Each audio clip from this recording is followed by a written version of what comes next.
Aloha! So today is exciting. We didn't want to ignore the big tree in the room, so we wanted to share with you how that came into existence and how you too can make a big giant tree in your tiki bar. That's right. And we're also happy to share for the first time on our show one of our original creations, the Box's Punch. And as far as I can remember, I think this is the first original we ever created. To my knowledge, I think Audrey was actually fully responsible for this one. And it's actually really good, really well balanced, and just got a nice, really classic tiki profile too. But before we dive deeper into those other things, we wanted to take a moment to share some really sad news that the Tiki bar in Oakland has closed after 7 years. So the Tiki is the one that we talked about in our last episode, and they closed their doors. Their last day, I think, was December 22nd. And yeah, that's really devastating news to us. Like I said on the other episode that we made when we featured the Tiki grog, that was one of the drinks that really inspired me to get more into tiki drinks. And so now that the Tiki's doors are closed, that makes me very sad. But we did visit the Tiki as many times as we could over the years, and we had a lot of really good times there, a lot of great drinks and really great staff. And I'm sure that a lot of other people can say the same and had some wonderful experiences there at the Tiki. So if you haven't seen our last episode, you can find the recipe for the Tiki grog there. And we made a few of them today in honor of the Tiki. Once again, thank you, Tiki, for everything. So now that we've enjoyed our grogs, we're going to move on to our first feature for today, and that is our magnificent tree. Ben is going to go over how it was designed and built. So if you want to have a big tree grace your tiki bar, you'll know some of the secrets on how to make your own.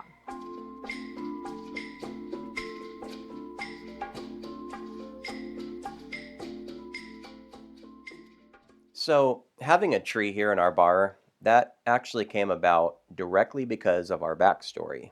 If you saw episode 2, we were talking about how a backstory can really help guide you in the design and build process when you're creating your tiki bar. So since our backstory revealed that the Labyrinth was going to be built into the jungle and that this shelter was going to be right in the center of it, we knew that you would absolutely be in a jungle environment. So there would be trees, there would be a lot of foliage around you. But we didn't want to just walk in here and be surrounded by a bunch of 5-foot tall trees and it kind of looking the same. When we started designing this, we only had one major feature of the bar, and that was the bar itself. We didn't have any other focal points to really draw your attention to. And so it was decided early on that we would put a large tree in here. And that would heighten the level of immersion much more and give you really something you can focus on once you walk through the doors. So we built it into the corner of the room, and the limbs and the branches all extend out over your head, and it really helps give the room a slightly less rectangular feel, and it gives it a lot more of an organic vibe. And in order to actually build it, we just had to figure out how to do it, and we did. So sit back, have a delicious drink, and I'll walk you through how our tree was designed and built.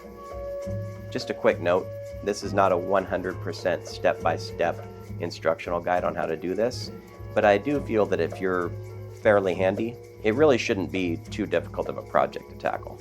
Now for our build, I did a lot of research and tried to figure out how to approach the project, and I ended up combining several techniques that I found, and I also came up with a few actually too. And it all came together beautifully and worked really well. The first step for your tree is going to be the design phase. For me, when I build something in the bar, I usually start with a little sketch of what I want the object or area to look like, and then that helps me visualize the project as I go. But after you know generally what you want your tree to look like, you need to plan where the tree is going to be located. You also need to think about where the limbs are going to go. And you also need to know what type of tree you want to create. Our tree was inspired by the Ficus audrey. It's a banyan tree that does grow in the jungle, and I just really like the way that the trunk looks. It's got the channels kind of going up alongside it, and it really does remind you of something you might see on the Jungle Cruise at Disneyland. And you also want to consider what's sharing the space with your tree. In our sketch, you can see our design needed to still allow access to some outlets that are located down in the corner. And on top of that, we had to make sure that the tree didn't go all the way to the ceiling because we knew we wanted to run speaker wires up along the top of the wall, past where the tree would be. So these considerations could save a lot of frustration later. For us, the design phase also included how to build the tree, but that's exactly what we're going to be sharing with you right now. So here we go, on to construction. The first thing you're going to want to do is cut out some profile pieces out of plywood that will serve as some framework for the shape of your trunk. If you are building this in a corner, like we did, you'll want a perfect 90-degree angle at the back, but if you're building it up against a flat wall, you'll want the back to be straight across, of course. Also, when you cut these profile pieces, you're going to want to cut holes in all of them. These holes need to line up together so that later a PVC pipe can run up the entire length of the trunk. And with our tree, we had to get a little fancy with the support structure at the bottom because we needed to work around those outlets. So after screwing our base profile piece down, some additional plywood structure was built to allow access to the outlets. That area would end up being hollow, so you could reach in later and plug things in, or even change the outlet if you ever had to. And next you're going to want to grab some PVC pipe, and you want to select a size that's got pretty good strength to it, not the real small stuff. You're also going to want some 3-way connectors and some 45-degree connectors as well. And don't forget the PVC cement and primer for when you're assembling things later. So we're going to cut a piece of PVC pipe to serve as the backbone for the entire length of the trunk, and then add some shoulders for the limbs that will be added later. And those are made with shorter lengths of PVC pipe, and some of those 3-way and 45-degree connectors. When you have everything cut, test fitted, go ahead and prime up all the connections and glue it all together. Now we're going to take all of those profile pieces that we cut out of plywood and we're going to stack them down at the base of where the tree is going to be located. And we'll sit our pipe skeleton right down through the holes, and we then need to lift each profile piece up. And then we can screw some lengths of 2x4 between the profile pieces to keep them separated and give them some support. And to attach the profile pieces to the wall and secure them, you could use the little metal L brackets. Those work just fine. Or you can use pocket holes with pocket hole screws. And I have the Craig Jig brand one for making pocket holes. It's one of the most beloved tools that I actually own, and I used it a ton in our bar build for connecting things together and securing things. And it just makes it easier for me to make connections like this. So you should now have something that looks like this. I also added some PVC clamps to the bottom of ours, and that's where it runs alongside the plywood piece at the bottom. That's what those are. And now you're going to start to cover this with wire mesh. Just look for it where the chicken wire is at your local hardware store. And you want to choose one that's a tight enough pattern. Don't get one with larger openings, get one that's pretty tightly knit. And you can cut individual pieces of this wire mesh using metal snips, and you can staple them into place using a heavy-duty stapler. And you're going to work your way up, covering your framework with wire mesh and following the contours of your profile as best you can. And then when you reach the limb shoulders, you're just going to form the basic shape of where they start and just work your way to the end. And in addition to using staples to attach the mesh to the wood, you're going to want zip ties. You've got to have these. They're used to attach mesh pieces to other mesh pieces or to connect the overlapped ends of the mesh together as you're going up the limb shoulders, because obviously staples won't work in those situations. Now, when designing our tree, I didn't want the limbs to be 100% permanent. I wanted to allow them to be removed later if necessary. Like if we ever had a ceiling leak or something, it would really suck to have to cut a limb off in order to do the repairs. So our limbs are removable. And so the next step is going to have to do with how to make those perfect semi-permanent connections. So with the mesh flush with the end of your limb shoulder pipes, you want to create a template of the limb shape. And I did this by holding up paper against the end of the limb shoulder, and I shined a light from behind. You could then trace the profile and cut out templates for both limb shoulders. You can also trace the cutout for the hole to allow the pipe through. So you then use your templates to draw patterns onto some plywood and cut out those pieces. And remember here that you will have 2 of each limb edge, since these will be mated together later, making a perfectly clean connection. Now, you will hot glue 1 cutout to each limb pipe, with the edge of the pipe flush with the edge of the wood piece. And using hot glue to glue wood to PVC pipe, that's not the best way to connect those, but it's okay for this purpose because once we add foam later, it's going to hold everything together anyway. So it's really to tack it into place more than anything. After this, you're going to crunch the mesh down a bit and taper it tighter around the pipe as it gets closer to that wood edge, since the wood edge represents the maximum diameter of the limb. This should all make sense a few steps later, but just make sure that that mesh is crunched down closer to the pipe where it finally does meet the wood. And now comes one of the fun parts, actually. We're going to add a coating over the entire tree trunk. And you're going to want quite a few cans of Great Stuff spray foam. And it is going to get messy, so put down plastic and tape off anything that you don't want foam on. And starting at the top, add foam to the limb shoulders and the trunk, and work your way down until the entire trunk is coated in a decently thick layer of foam. And a little note on this part, when you're applying the foam onto the underside of the limb shoulders, it can test your patience a little bit. It's going to want to fall off, so try working in thinner layers on that bottom side until you've built it up a little bit, and you can press it into the mesh as you go delicately to keep a good grip on the bottom side. And now, with the whole trunk covered, it's starting to look a little more like a tree. For the next step, I tried several different tools. I tried utility knives, steak knives, electric foam cutters, but I found that the best tool to use is an electric knife, the one you cut turkey with. So using your electric knife, smooth out the rough edges of the foam layer until you have a fairly uniform surface. Then when you reach the limb shoulder edges, shave the foam so that it's flush with the wood on the end. Now you see why that mesh was crunched up closer to the pipe underneath, to allow room for that foam to be there. And a few notes on this step. It's easy to get carried away because it's real easy to cut with that electric knife through that foam. But you want to make sure that you're not cutting too deep and actually getting to where the wire mesh is. You want to actually leave a decent layer of foam in place. And also try not to make it super smooth, because actually a little texture helps make it look more realistic and it gives you something to work off of later. And for the next step, you're going to want to go get some foam pipe insulation, the kind that's long and on one side it's got a slit all the way down its length. And you're just going to cut different lengths of this, and you're going to split them apart where the slit is, and you're going to carefully hot glue it to the tree trunk. And I say carefully because I burned my fingers and hands many times doing this. But you'll apply these to the trunk, gluing just a small section at a time.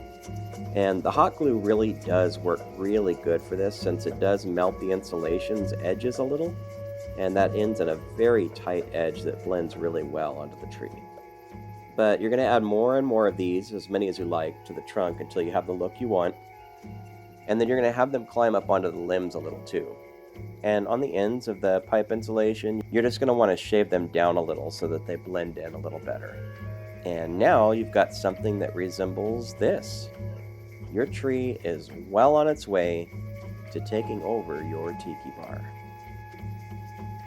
And so that concludes part 1 of our tree building instructional. We're going to pick up on the next episode with part 2, where we're going to be adding limbs, leaves, and bark. And I can say that this project gets so exciting as you approach the end of it, and you get closer and closer to finishing the tree, and it will completely change the feel of your tiki space. And a fun fact I'd like to share with you. This specific tree is actually mentioned in our backstory. If you recall, there are 2 tribes on this island. One was friendly and the other, well, they weren't. And one night, a very unfriendly man made his way into the doctor's sanctuary here by climbing this very tree to get over the fence. And that night, Dr. Box offered that man a peace offering, an exotic concoction that he had developed. And that offering saved Henry Box's life. To this day, actually, historians mostly agree that the drink offered that night was none other than Box's punch. And so now, without further ado, me and Audrey will share with you how to make Box's punch. Okay, so the Box's Punch is an original that we created for our menu. And it's a good representation of a classic tiki profile and flavor, and it has some good balance too. So we made this drink very early on when we were first kind of getting into tiki. This is one of the first ones that we came up with ourselves. So we're using rums that we had access to at the time that are really easy to find, like the Myers, and at the time Cruzan 151 was easy to find. It's become, I guess, a little bit less easy to find now. Around here anyway. So these are very accessible rums and ingredients and easy to find at most grocery stores or liquor stores. Yeah. And the Denizen White, which is a really good white rum, we actually found these big old bottles right here in town in Fortuna. For really cheap. Really cheap, but now not as easy to find, although I have seen it at some places. So, this is the white rum we use, but obviously whatever your favorite white rum is, that'll work just fine. So 1 ounce of lime juice.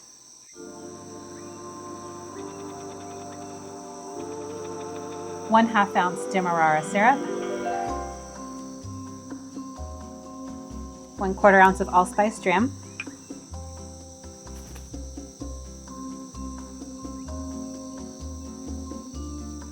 And we use the St. Elizabeth allspice jam is the one we like a lot. I have made my own before, but this is just as good, really. And it's a lot quicker to just It's a lot easier. buy it at the store. 1 ounce of Denizen White or whatever white rum you prefer.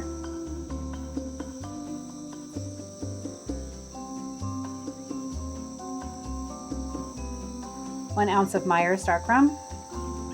And this is that nice dark Jamaican rum. 1/2 ounce of Cruzan 151. A couple of dashes of Angostura bitters. I tend to be a little bitter heavy. I just like the flavor. But our official recipe says 2 dashes. A little extra seasoning. And we're going to put about 12 ounces of crushed ice. 12 ounces or so of crushed ice in here. And we'll flash blend for about 5 seconds.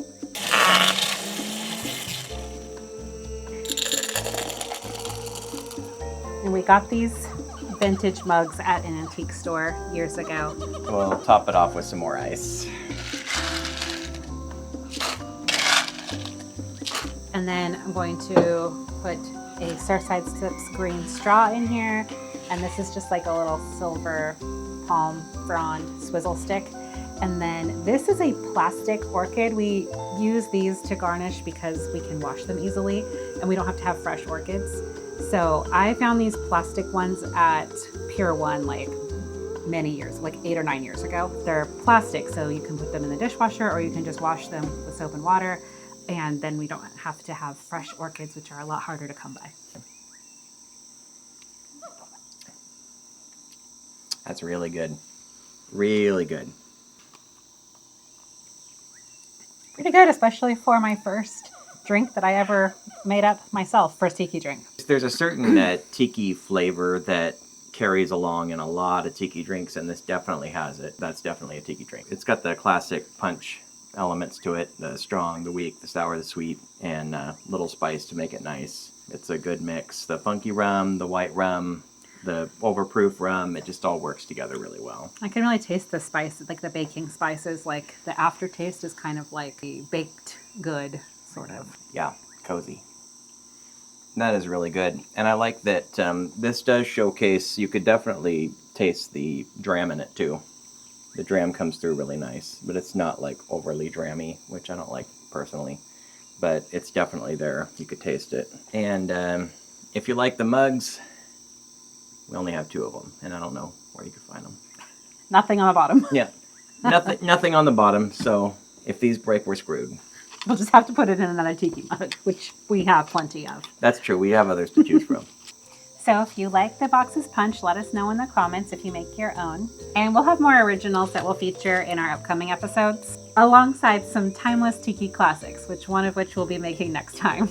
We also hope that you are inspired yourself to maybe take on a project like something like building a tree in your tiki bar. And it is a project that can seem daunting at first, but if you stick to it and stay with the project, it's beyond cool when you get finished with it, and it'll really transform your tiki bar and make it feel a lot different. I did want to mention this shirt I'm wearing today because it's awesome and it's local. We actually were at a craft fair a couple weeks ago and we came across this booth. bigfunshirtcompany.com is their website, and they had their shirts set up there, and they are awesome shirts. The patterns all match up. The material is not scratchy, it's not silky, which I don't like. It's like a perfect feeling material. They double stitch all the stress points. It's just like a really nice quality shirt, and I bought it right away because it was so cool. But definitely go check out their website, bigfunshirtcompany.com, and pick out your own tiki shirt. They're really nice, and they're made right here in Humboldt County. We'll put a link in the description, and they're handmade. Yes. So, as we wrap up another episode of the Labyrinth of Dr. Box, we do ask that you please subscribe to our channel if you haven't already. If you like the videos, go ahead and like them, drop a comment in the comments, and make sure you ring that bell too. Until next time, happy sipping.